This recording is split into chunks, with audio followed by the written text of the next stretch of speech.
Hello everyone, my name is Gu Wei. I'm a composer currently based in Singapore. Living in such a multicultural city, it is not difficult to be constantly inspired by the sights and sounds from the different cultures around me. I've been studying Indian classical music recently, and as a composer who's mainly been trained from a Western background, I'm intrigued by many of the musical elements that I've been exposed to in Indian classical music. So today I want to share with you something that I find deeply fascinating, and it is the Tihai.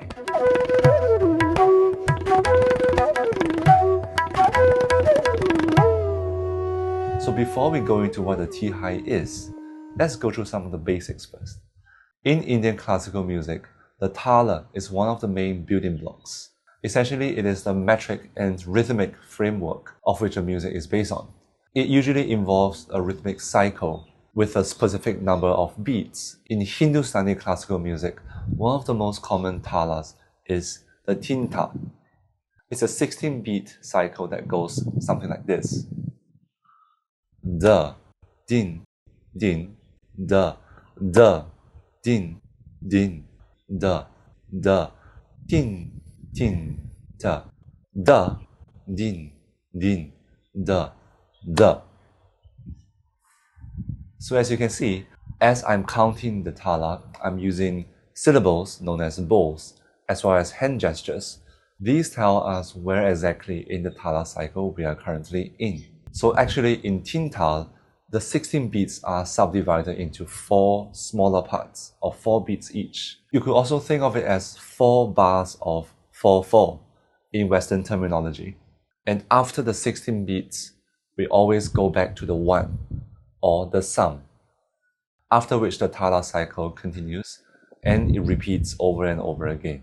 In a traditional piece of music, usually once the tala is established, it is expected that this will be maintained throughout the entire piece.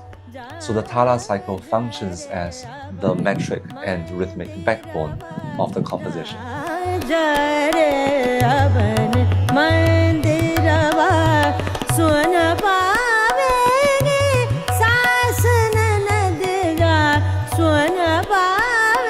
So of course, in music, if everything becomes too predictable, there's the danger of the music being less interesting.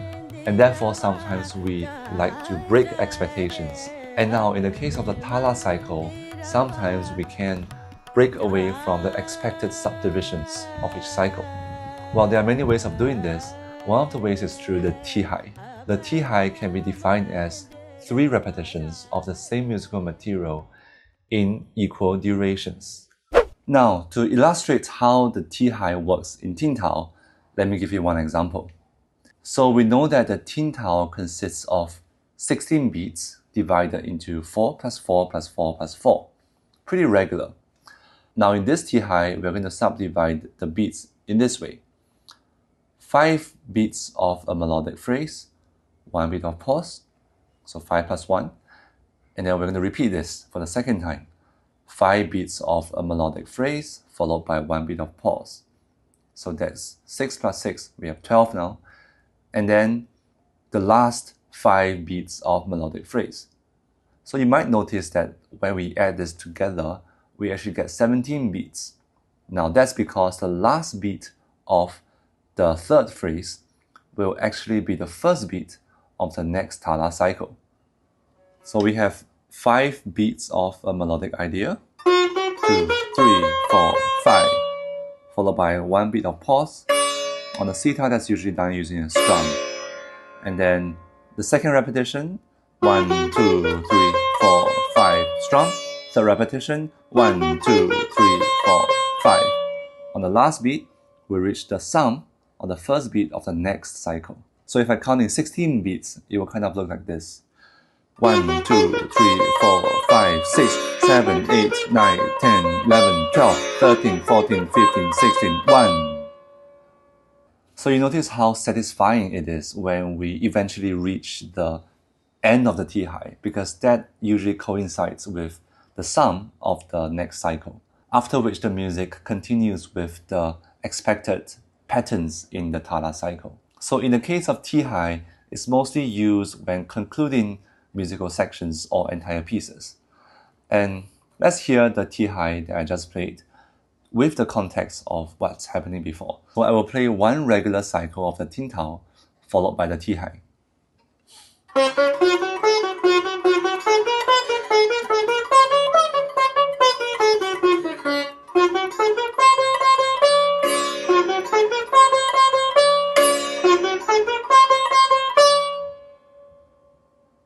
And I think what really makes Tihai work is usually before the Tihai happens, the Tala cycle is pretty much established and there is an expectation for this to continue. And when the Tihai appears, it breaks this expectation by introducing a different subdivision as what we expect, therefore creating a sort of tension.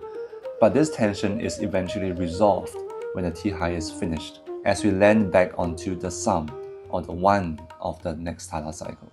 In the next example, you will see the Tihai starting not on the first beat, but on the fifth beat of the cycle, resulting in the pattern of 3 plus 2, 3 plus 2, and 3.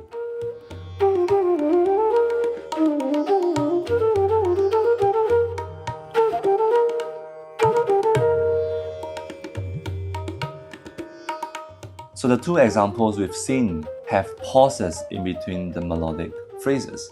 Now that doesn't always need to happen. In this last example, there are no pauses between the melodic phrases. And here we can see a much longer Tihai being introduced, as the 3 repetitions spans across several Tala cycles.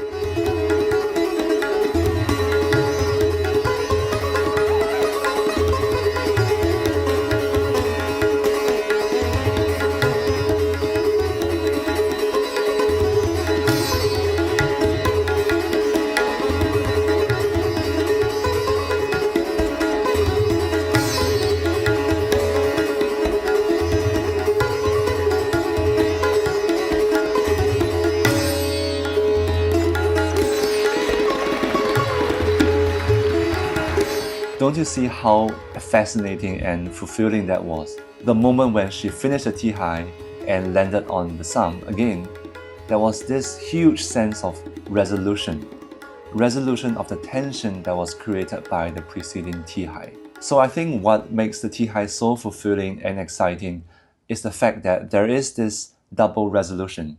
So first, there is a completion of the 3 repetitions, and second, the conclusion of the 3 repetitions coincides with the beginning of the next Tala cycle. And with the sum being the strongest beat in the Tala cycle, it gives the music a strong sense of resolution. In addition, I think there is also something to do with the rule of 3 here. So the rule of 3 is a principle which states that when things appear in groups of 3, they are often perceived to be fulfilling or satisfying. And in fact, we see many stories based on 3 main characters, such as 3 little pigs, the 3 musketeers, or the 3 blind mice. So the fact that Tihai has 3 repetitions is not a coincidence. And because of such a fulfilling resolution that the Tihai can provide, it is typically used as a cadential figure, so sort of a rhythmic cadence. And its function is similar to a harmonic cadence as we have in Western music. Therefore, we tend to find Tihais at the concluding parts of musical sections or entire pieces. Now, as a composer, I like to incorporate some of these elements into my music. For the Tihai, I use it quite a lot in one of my recent pieces. So it's a piece for percussion quartet called Momo Jam. In this piece, each of the different sections is concluded by different Tihais. In this example, you see the time signature is in 5/4. The Tihai is being used here towards the climax, 3 repetitions, with the last one ending on the first beat of the next bar.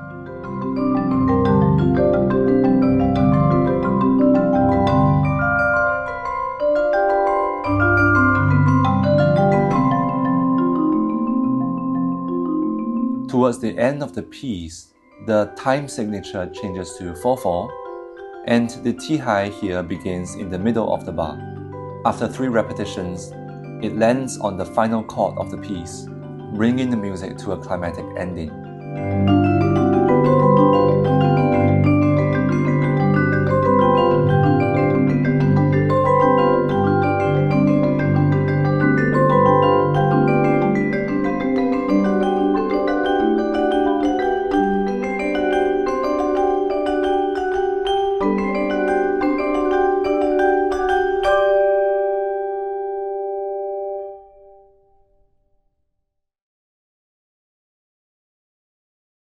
Alright, that's it for today's video.